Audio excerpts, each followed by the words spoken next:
It's a great pleasure and honor for the VIF to welcome the senior officers of the Indian Navy to this capsule, the strategic capsule on India's options in a disrupted world. In the last few months, the VIF has worked closely with the Indian Navy to work out this program of interactions. Spread over 7 sessions, we will cover a number of strategic issues which are confronting India today. Shri S. Gurumurthy ji, Chairman of the Board of Trustees of the VIF, a leading thinker of strategic affairs in India, will initiate the capsule. He'll speak on reimagining India's strategic culture with reference to Cotillon realpolitik. The subsequent sessions, in which leading practitioners and experts will cover the current geopolitical landscape, the China challenge for India, regional dynamics, India's military modernization, and geo-economic issues before India. So all these put together, I hope, will give you a good view of what is happening around India, what is our thinking on the key strategic issues, what are our challenges and what are the opportunities, and how do we go about achieving the goal of 2047 and what role the Indian armed forces will play in this. The VIF over the years has held similar capsules for all the armed forces, including the Navy. We had one earlier also, for the Indian Army, for the Indian Air Force. Our endeavor has been to give a holistic and integrated picture of India's national security challenges. The contemporary wars, of course, the situation keeps changing. The threat landscape matrix changes. Our responses also change. And we need to be prepared for all eventualities. This is the view that comes out from all our various interactions. And another, I think, view that comes out is that in this contested, conflicted world, ekla chalo is the approach. That doesn't mean that you don't deal with others, but essentially when it comes to the crunch, you will have to manage your national security issues particularly all by yourself. Nobody is going to come to your help. So if we base our thinking that somebody will come, there will be some engagement somewhere, we have had good relations, we are part of this grouping or that grouping, that might help you a little bit, but it may even not help you also. So in the end, I think we will have to deal with our challenges by ourselves. This comes out quite clearly with the various interactions that we have held. The contemporary wars are fought in multiple domains simultaneously. The Chief of Defense Staff, who was here recently, and he talked about convergence warfare, and which essentially means fighting in multiple domains all at the same time. So we have to be preparing ourselves as to how to fight this convergence warfare. And here the jointness and integration becomes a very important part of our thinking. So I think the challenge before us will be that our military doctrines will have to waste in this jointness and integration and to be ready for fighting in multiple domains all at the same time. We are of the view, at the VIF we have projected this view very strongly, that a whole-of-nation approach is required to deal with India's complex national security challenges. This approach has been validated strongly during Op Sindoor, when India fought its first high-tech war with Pakistan, which was backed by China, in a manner in which 3 services acted in a joint fashion. And all that happened all very quickly and very fast. Op Sindoor has given a fillip to jointness and integration amongst the armed forces. Prime Minister has now announced the mission Sudarshan Chakra for the defense of the Indian airspace, the entire Indian airspace, from external threats. Now, this ambitious high-tech mission, which will look at airspace at different levels, cannot be achieved unless we work in a joint fashion. So I think there is this will give a fillip to jointness and integration. Friends, geopolitical tectonic plates are moving very fast these days. You saw the Trump-Putin meeting in Alaska, followed by Trump-Zelensky EU leaders, European leaders meeting in Washington a few days ago. And now they are saying that there could be a possibility of a trilateral meeting. Now, a series of events are now happening. A series of, lot of diplomatic activities has started now. Now, whether the world will move in the direction of peace or even worse situation of war and conflict is not yet clear. So we'll have to see what is the outcome of this huge diplomatic activity.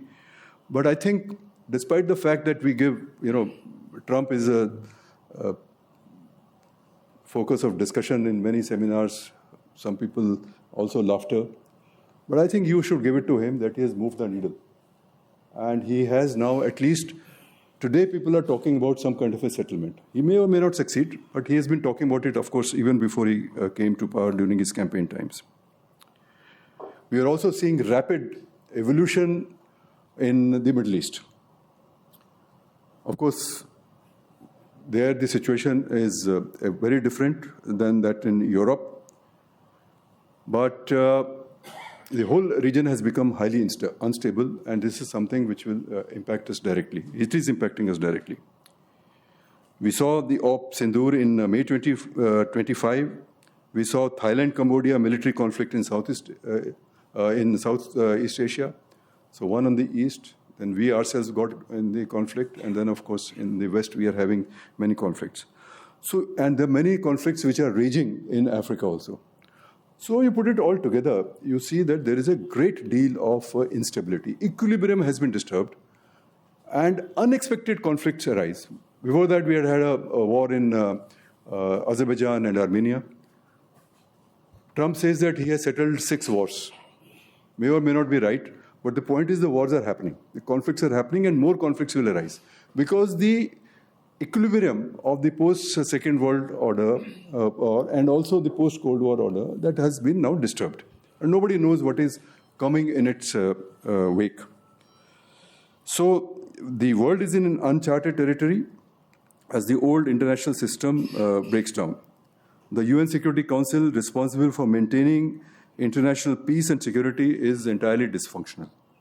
So you have these regional blocs, you have these plurilateral arrangements. They have some little success, but these are not the way you can deal with international security issues.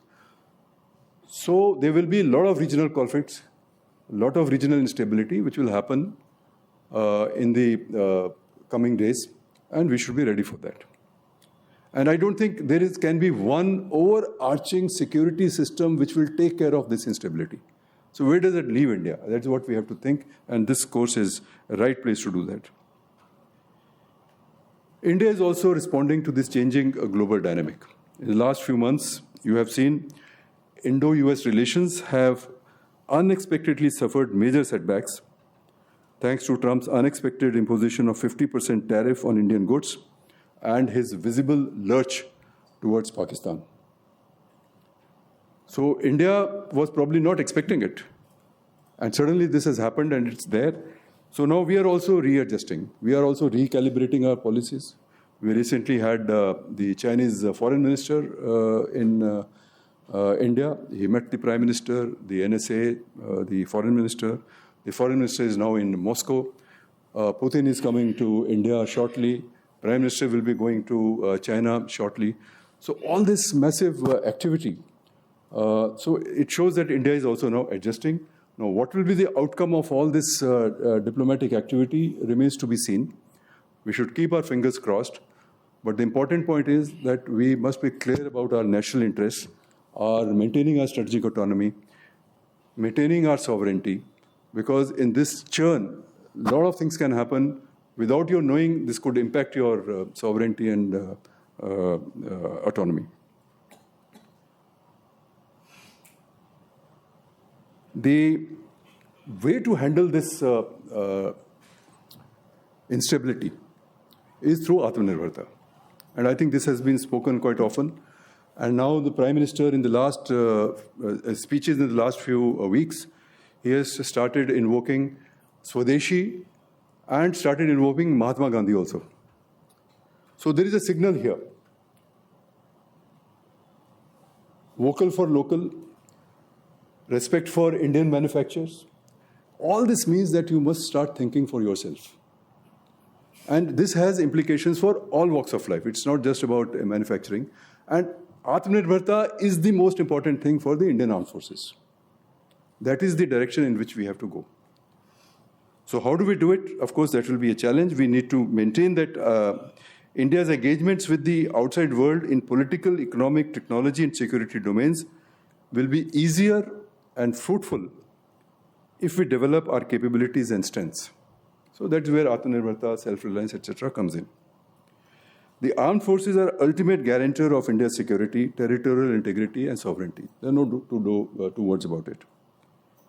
This is most needed in security domain today. It is not thinking in terms of what we manufacture in the country, etc. It is also the Atmanirbharta in our ideas, Swaraj in ideas. K.C. Bhattacharya's famous essay of 1934, in which he talked about Swaraj in ideas. And I think that is what we have to start looking at. I think the Indian Navy has shown a way in Atmanirbharta. I think your first frigate came out, indigenous frigate came out in 1971 or 1972. You have been doing a lot of, your Naval Design Bureau, etc. is doing very well. Probably you are ahead of the other armed forces. So there is a model here. The 2047 vision of the Indian Navy is also based on getting self-reliance, complete self-reliance by 2047 through indigenous manufacturing, etc. So I think that's a great thing. But the responsibilities of the Indian Navy are likely to grow more in the future. You are already playing a major role in protecting India's maritime borders, in patrolling India's oceans around India, the seas around India. You have been very active in the last few years, particularly due to the Houthi activities. The whole shipping, etc., has been disturbed, and Indian Navy has been at the forefront. Several of your assets, major assets, are involved there. And on our east also, in the Bay of Bengal and the South China Sea, these are the areas, you are playing a major role. You have been doing joint patrolling with the Philippines and some others. But the two seas, the Arabian Sea and the Bay of Bengal, are obviously very close, absolutely close by, and they're very important. And Op Sindoor, you played a very important, though silent role. You bottled up the Pakistan Navy to its shores. They just couldn't come out, which must have been a great a plus for the Indian armed forces who are fighting this. So it's quite clear that the roles around our shores, that's the first major important role that you have to play. But of course, you are also involved in diplomatic activity. You are a visible arm of the Indian diplomacy. But the question of prioritization will always remain, because oceans are huge, big, and now we are going into new territories. There is deep sea oceans, there is ports, and there's connectivity. The choke lanes, so many foreign and sometimes hostile navies are in the Indian Ocean. So obviously, Indian Ocean is going to be an area where the Indian Navy has to be very active and should be equipped to do so. But again, the thinking is not about one force. The thinking has to be combined, integrated force. And I think you work in several domains at the same time: surface, subsurface, in the air, and so on. So you know it very well. And today, with new challenges, thanks to technology or the subsea or the underwater maritime domain awareness, and these are new challenges, and I think we'll have to deal with this. So in this next 2 days is not a discussion about one armed force or one single issue. Such discussions are plenty in various seminars and other platforms.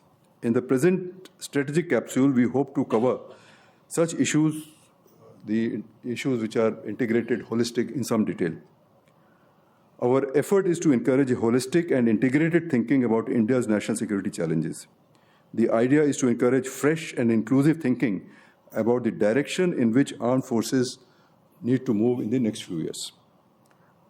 The Navy's 2047 vision, based on jointness and self-reliance, is a correct approach. However, we need to put our heads together as to how we can actually achieve this jointness and integration and a whole-of-nation approach in practice.